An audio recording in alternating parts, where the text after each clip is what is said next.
Buenas tardes, me llamo Hiram Ángel, soy profesor investigador de la Universidad de Guadalajara y dirijo actualmente la Cátedra de Migración Internacional Forzada, Inclusión y Derechos Humanos, que tiene financiamiento, apoyo económico del International Development Research Center de Canadá. La cátedra MIFID, como se le llama por sus siglas en español, es una cátedra que se dedica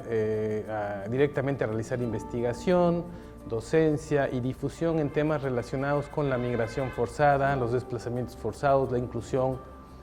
los derechos humanos, con una perspectiva de género particularmente, y lo que buscamos es apoyar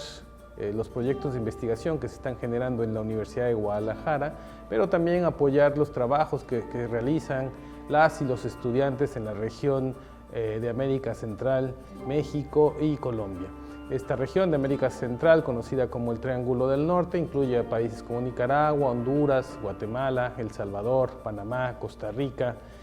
Belice, entre otros.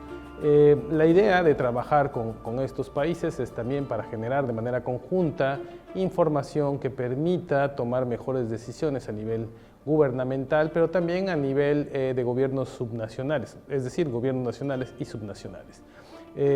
Pero también ayudar directamente a la comunidad a partir no solamente de las investigaciones que se van desarrollando en la academia, sino de acciones muy específicas que tengan como fin proporcionar información que permita a las personas que se encuentran desplazándose por esta zona que he señalado, que es